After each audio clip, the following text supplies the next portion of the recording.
ada cerita mungkin dari Mas Farid artinya kangen untuk buat sebuah karya curhatan karya. Kalau itu kan juga udah dijelaskan sama beliau sendiri waktu pembelaan secara pribadi terdakwa, makanya dia memohon kepada pihak majelis yang mengadili dan memeriksa perkara Mas Faris agar dia menerima perawatan medis karena dia adalah pecandu atau korban dari narkotika yang ketika misalnya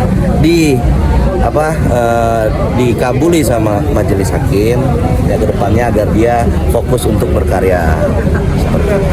Kalau untuk berkarya ya beliau masih emang passionnya ke situ kan seperti itu. Udah ngisi acara rutan nggak bang? Apa? Udah ngisi acara-acara di rutan? Itu masih rencana. Masih rencana. Kemarin 17-an Apa? kan ada acara 17-an. Tapi masuk kalau untuk secara langsung performing dari Mas Faris tidak. Tapi kalau hanya untuk memeriahkan acara pasti ya seperti itu. Tapi kalau untuk performing Mas Faris memang masih dalam tahap rencana. Sudah pernah dibicarakan. Sudah pernah. Bang, ada pengakuan menyesal dari Mas Farid? Kalau penyesalan sudah pasti namanya semua orang terlibat dalam kasus hukum seperti dia menyesal dengan dengan perbuatan dia yang sebenarnya secara manusiawi ya dia gunakan itu seperti yang teman-teman dengar itu buat relaksasi ya karena mungkin tekanan sebagai public figure, tapi kan ternyata itu adalah pelanggaran hukum yang luar biasa. Bang, yang menarik di sini ada dari pihak JPU mengatakan kalau Mas Farid ini merupakan residivis. Gimana? Nah, itu yang sangat kita sayangkan sebenarnya dari pihak penuntut umum, karena kan ahli yang kita hadirkan itu nggak satu kata pun, nggak usah satu kalimat lah, satu kata pun nggak dianggap ahli yang dihadirkan. Karena kan ahli yang dihadirkan itu adalah mantan kepala BNN dan sebenarnya kan kalau jaksa kan selalu menilai bahwa ahli itu adalah dari penasihat hukum, kan tidak pernah ada sebenarnya itu ahli dari penasihat hukum. Ahli itu adalah alat bukti yang diatur dalam KUHP. Ya ketika ada ahli yang dihadirkan apakah itu dihadirkan oleh penuntut umum ataupun dari penasihat hukum itu adalah sama, dia adalah ahli yang netral, tidak memihak ke penasihat hukum atau terdakwa, tidak juga memihak kepada penuntut umum. Dia memberikan keterangan berdasarkan keahliannya, kan seperti itu. Ya ketika jaksa penuntut umum mengatakan seperti itu kan kita sangat sayangkan, karena dalam undang-undang narkotika tidak dikenal yang namanya residivis.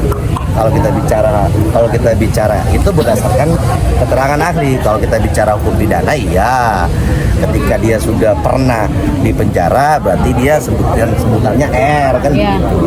Tapi dalam undang-undang narkotika, karena kan ketika dia menjadi pengguna, ketika dia menjadi penyalahguna narkotika tidak ada yang dirugikan. Yang dirugikan kan dia adalah diri dia sendiri. Kan seperti itu, makanya kan disebut dia adalah korban sebenarnya penyalahgunaan narkotika.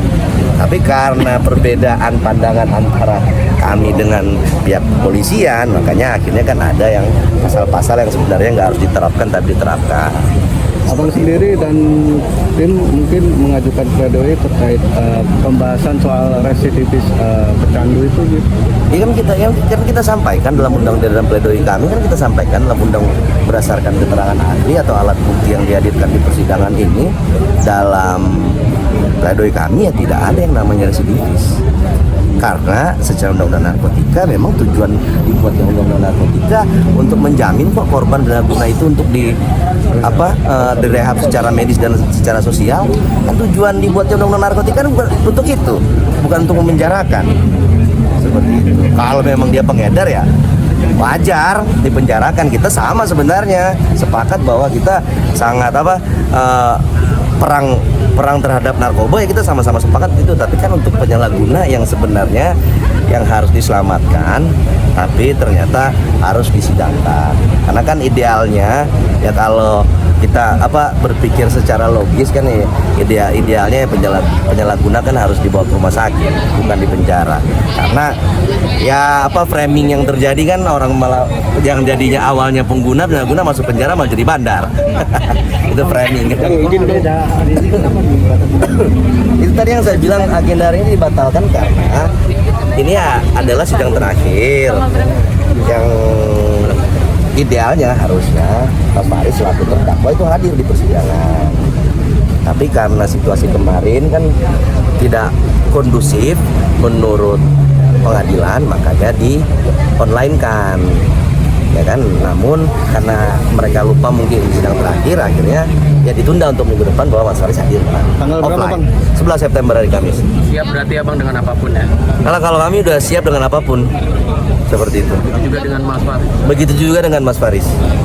Karena Mas Faris menerima segala situasi dan kondisi yang terjadi nanti ke depannya, seperti itu. Ya kalau agendanya tetap seperti biasa jam 2. Tapi jam berapanya dimulai itu kan kewenangan dari pihak di dalam kan. Persiapan itu kan